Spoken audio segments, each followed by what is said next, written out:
This is narcissists' worst sin, and they will never be forgiven.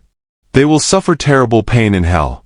Being in a relationship with a narcissist who is full of themselves, doesn't care about other people, and is always looking for praise, can have bad effects. People who are abused by narcissists often go through a lot of mental trauma that leaves them lost, hurt, and unable to move on. It can be very bad for their mental and emotional health, and it can take years to heal and get better. One of the hardest things about dating a narcissist is that they are naturally unfair. Narcissists often blame others for their behaviors instead of taking responsibility for them. They use lies and gaslighting to change how their victims see the world, which makes them confused and makes them question themselves. This kind of manipulation makes the victim's mental pain worse and leaves them confused and powerless. Narcissists don't care about or consider their victims at all, and they quickly discard them without any thought or care.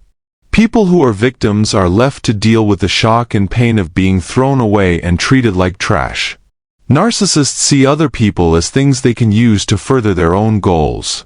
This heartless disregard for other people is disgusting and hard to understand. We will talk about the 7 harmful things that narcissists do and how they excuse them. To stay up to date and keep the conversation going, please click the subscribe button to get updates. By doing this, you help bring attention to this important issue and encourage continued conversation about it. Emotional vampire is number 1. Without a question, narcissists are the worst kind of emotional vampires. They take advantage of your heart, honesty, and ability to think and feel as a person without mercy.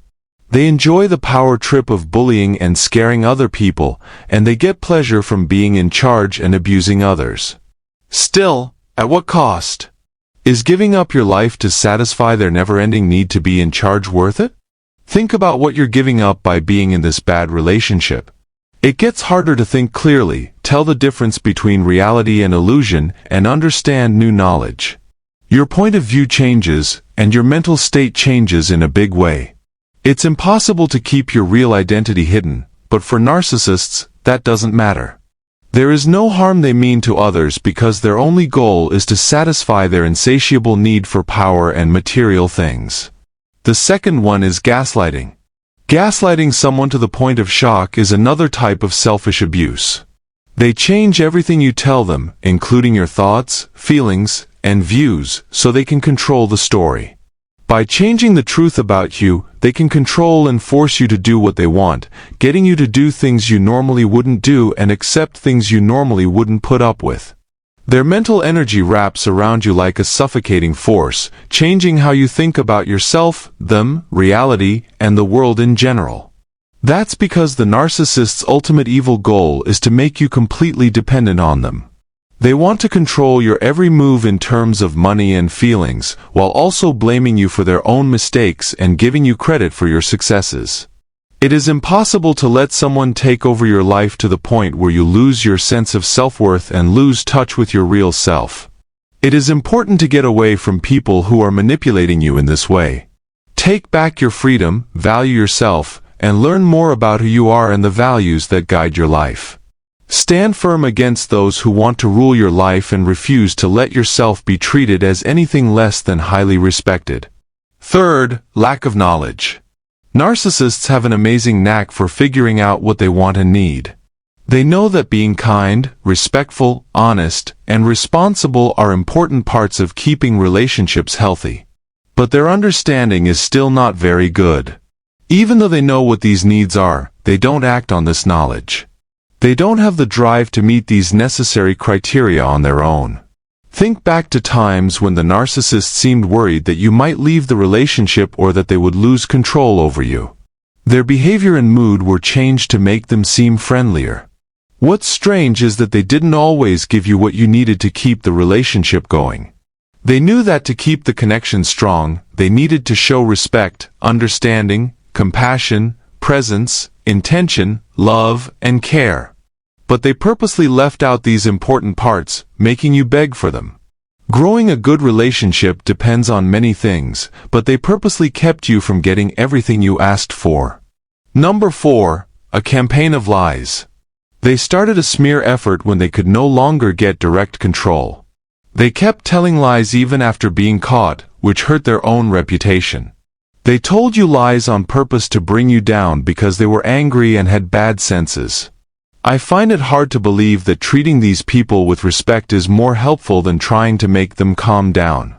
There may be problems in the relationship, but it's important to let go of the past and give them time to heal. But instead of giving up, they stepped up their efforts.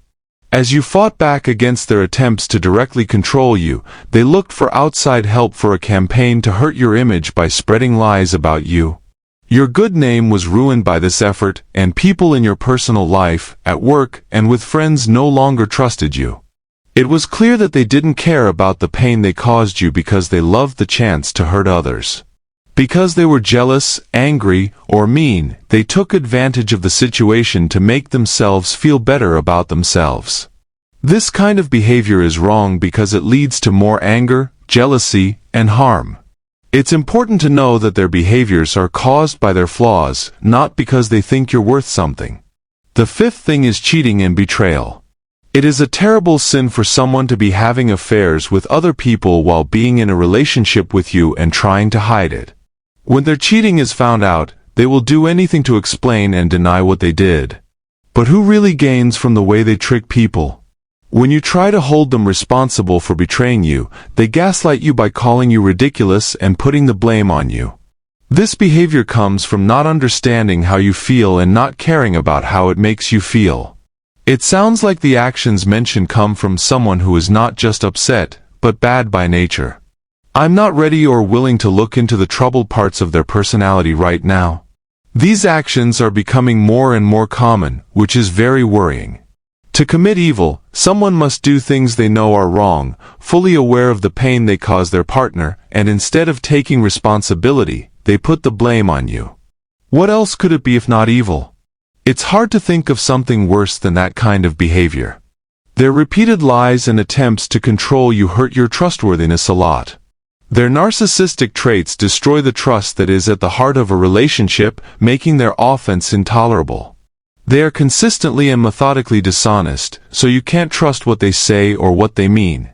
After taking yourself out of the scenario and facing reality, the lie they told you becomes clear. Everything about the relationship and the events that led to it turns out to be a dream. People often can't trust again after being betrayed in this way.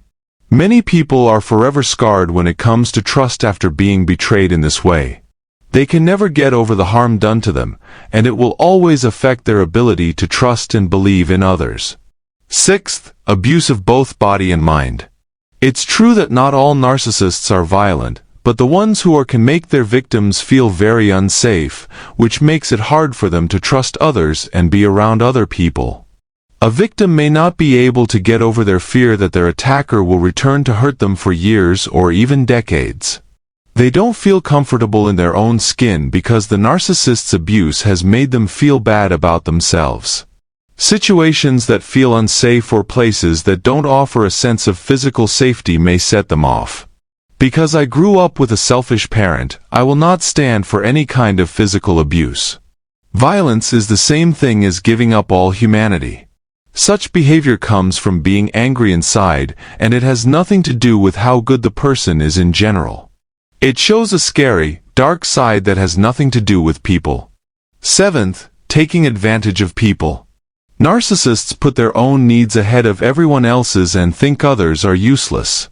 Because they think they are better than others and think they are more important than others, they see people as things they can use to get what they want. Their goals are based on getting something for themselves, whether it's money, pleasure, or something else that feeds their baser desires. Real attention, connection, and empathy don't mean anything to them. They see other people as a way to get what they want, and they lie and manipulate them to get it. They see people as things, which feeds their baser feelings and shows how much they care about themselves and survival. In later episodes, the complicated processes of exploitation will be looked at in more depth. We've come a long way since the last show, and I hope you learned something helpful. Leave your thoughts below, and if you liked it, please click like and tell your friends about it. Come with me in the next part as we talk about the subject in more depth. It's time to get better and heal.